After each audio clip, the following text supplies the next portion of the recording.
శ్రీమాత్రే నమః. నమస్కారం, శరణమయ్యప్ప. సద్గురు జ్యోతిషాలయం డిసెంబర్ నెల గోచార గ్రహస్థితులను దృష్టిలో పెట్టుకొని అన్ని వర్గాల వారిని దృష్టిలో పెట్టుకొని ఈ నెల జాతక పరిశీలన అనేది చెప్తున్నాం 12 రాసులకి.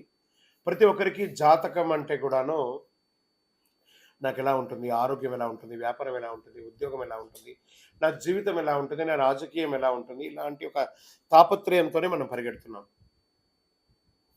ప్రతి ఒక్కరు గుర్తుపెట్టుకోవాలి, జాతకం అనేది, జ్యోతిష్యం అనేది పడుతున్న వర్షానికి ఒక గొడుగే కానీ జ్యోతిష్యం జీవితం కాదు.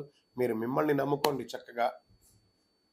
దాంతోపాటు మీ ప్రయాణంలో మీ ఒడిదుడుగులకి కాస్త జాతకాన్ని గుర్తుపెట్టుకోండి చాలు, కానీ జాతకాన్ని జీవితంగా భావించకండి.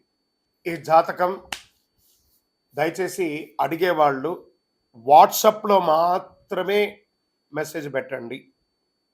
అవకాశం ఉన్నప్పుడు రిప్లై ఇవ్వడం జరుగుతుంది, కానీ కాల్స్ చేయకండి. వాట్సాప్ చేసి మా ఆఫీస్ నుంచి మీకు కాల్ వస్తుంది. మీరు మీ జ్యోతిష్యం తెలుసుకోవడానికి మీ యొక్క date of birth, time of birth, place of birth WhatsApp చేయాలి. అర్ధరాత్రి ఫోన్లు చేయడం, ఏయో క్వశ్చన్స్తో అడగడం, మళ్ళీ మళ్ళీ చెప్తున్నాను, డోంట్ కాల్ అస్, వాట్సాప్ చేయండి. శరణమయ్యప్ప.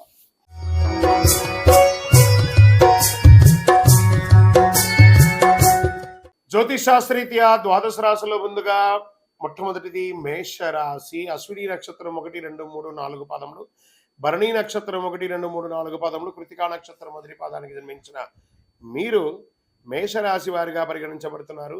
ఈ నెల మీకు శుభాశుభ ఫలితాలు ఎలా ఉన్నాయంటే 11వ ఇంట్లో శని, బృహస్పతి 2వ ఇంట్లో, రాహు 12వ ఇంట్లో, కేతు 6వ ఇంట్లో, శుక్రుడు 10వ ఇంట్లో, మరియు డిసెంబర్ 28 నుండి జనవరి 7 వరకు శుక్రుడు 11 ఇంట్లో కూడా ఉన్నాడు. రాశికి అధిపతి అయినటువంటి అంగారకుడు 7th డిసెంబర్ నుండి 24 ఫిబ్రవరి వరకు తిరోగమనంలో ఉంటాడు. సూర్య భగవానుడు 9వ ఇంట్లో ఉంటాడు. ఈ నెల దాదాపు అన్ని అంశాలు గొప్ప ఫలితాలు పొందవచ్చు. మేషరాశి వారికి గత కొన్ని రోజులుగా మీరు అనుభవిస్తున్నటువంటి మనక్షోభ, మానసిక, ఆర్థిక, సామాజిక క్షోభ కొంచెంగా ఉపశమనం అయ్యే అవకాశాలు ఉంటాయి. పరోక్షంగా ఆర్థికమైనటువంటి ప్రయోజనాలను పొందుతారు. బెట్టింగ్స్ లేదా షేర్ మార్కెట్ స్పెక్యులేషన్ ద్వారా, రియల్ ఎస్టేట్ ద్వారా చాలా కలిసి వస్తుంది. ఈ నెల ఆత్మవిశ్వాసం పెరుగుతుంది. ఏదైనా సాధించాలి అనే ఒక సంకల్పం. ఇన్ని రోజులు నేను టైంపాస్ చేశాను, ఇక మీదట కూడా నేను ఏదైనా సాధించకపోతే ఎలా, నా వయసు పెరుగుతుంది కదా అనే ఒక భావన మీలో వచ్చినప్పుడు మాత్రమే మీరు వెలుగులోకి వస్తారు. మీ పాత వాహనాన్ని మార్చుకుంటారు, కొత్తది కొనుక్కుంటారు. ప్రయోజనాలైనటువంటి ఖర్చులు, అది ఒక్కొక్కసారి పని భారంగా కూడా ఉంటుంది. ఆర్థిక సంబంధాలు కొన్ని క్లిష్ట పరిస్థితులు కూడా ఎదురు చూసుకోవచ్చు. వ్యాపార విస్తరణ, expansion of your business, me co business people దగ్గర నుంచి బాగా పోటీ రావడం, ఇవన్నీ జరుగుతూ ఉంటుంది. చిన్న తరహా పరిశ్రమలు, వాటికి చాలా లాభాలు ఉంటాయి. దూర ప్రయాణాలు మ్యాక్సిమం వాయిదా వేయండి, కలిసి రాదు దూర ప్రయాణాలు. ఉద్యోగంలో పనిచేసే వారికి పని భారం పెరగవచ్చు. పై అధికారుల నుంచి స్ట్రెస్ కూడా, పనిచేసిన వాళ్ళ ద్వారా చిన్న ఇబ్బంది ఉంటుంది, లేదా మీకు అకాల ట్రాన్స్ఫర్స్ ఇవన్నీ కూడా ఉంటుంది. నిరుద్యోగులకి ఆఫర్స్ వచ్చే అవకాశాలు, ఎండ్ ఆఫ్ ద మంత్ వచ్చే అవకాశాలు ఉన్నాయి. నూతన రుణ ప్రయత్నాలు కలిసి రావు. దొరికింది కదా అని చెప్పి అప్పులు తీసుకోవడం మొదలు పెట్టకండి. తిరిగి కట్టేటప్పుడు చాలా నొప్పి ఉంటుంది. ఇప్పుడు పని అయిపోతుంది కదా అనుకోవద్దు. అస్సలు మీకు అక్కర్లేదంటే ఒక్క రూపాయి కూడా కష్టపడను, కానీ అప్పు తీసుకోకండి. సమాజంలో ప్రభావవంతమైనటువంటి వ్యక్తి ద్వారా మీకు ఒక మంచి అవకాశం దొరుకుతుంది.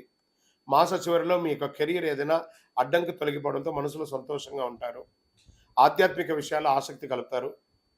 మీడియా రంగం వారికి, ఐటీ రంగం వారికి బాగుంది.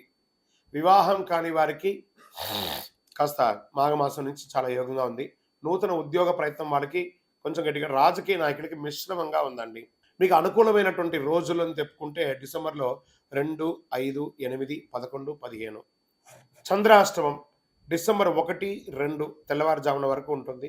ఈ 2 రోజులు సంతకం పెట్టిన, వాహనం నడిపిన చాలా జాగ్రత్తగా ఉండి. అదృష్ట సంఖ్యలు అని చెప్తే 1, 3, 7 చెప్పచ్చు. పూజించాల్సినటువంటి దేవుడు ఎవరంటే ఈ నెల శివుని ఆరాధన ఎక్కువ చేయండి. తర్వాత ఆంజనేయ స్వామికి ప్రదక్షిణం చేయండి. పరిహారంగా శివస్తోత్రం చేయండి, చక్కగా అభిషేకం చేయండి. ఆంజనేయ స్వామికి తమలపాకు పూజ చేయండి.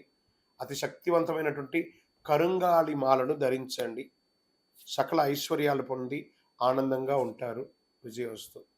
మీ యొక్క వయస్సు ఎంత ఉందో అన్ని దీపాలు వెలిగించండి. ఈ యొక్క ద్వాదశ రాశి ఫలితాలన్నీ పొందినటువంటి మన ఛానల్ ప్రేక్షక మిత్రులందరికీ కూడా శుభాకాంక్షలు. మీరు మా ప్రోగ్రామ్స్ అన్ని చూస్తున్నారు. కానీ సబ్స్క్రైబ్ చేయట్లేదు, ఎవరికీ షేర్ చేయట్లేదు. మీకు ఇక్కడ ఇక్కడ పెట్టుకొని గురువుగారు బాగా చెప్పారని అనిపించిందంటే మా ఛానల్‌ని సబ్స్క్రైబ్ చేయండి. ఇంకొక 10 మందికి షేర్ చేయండి. వందే మాతరం, వందే మాతరం, వందే మాతరం. తిరుపతికొచ్చినప్పుడు మన అయ్యప్ప స్వామి వారి 18 అవతారాల దేవాలయం బ్రహ్మశ్రీ డాక్టర్ చంద్రమౌళి గురుస్వామి గారు నిర్మించారు. మీకోసం అక్కడ మేము ప్రార్థన చేస్తూ ఉంటాం. మన దేవాలయం ఇప్పుడు నిత్య అన్నదానం అక్కడ జరుగుతుంది. తిరుపతికొచ్చినప్పుడు అవకాశం ఉన్న మన దేవాలయంలో వచ్చి భిక్ష స్వామివారి ప్రసాదం తీసుకోండి. శరణమయ్యప్ప, శరణమయ్యప్ప, శరణమయ్యప్ప.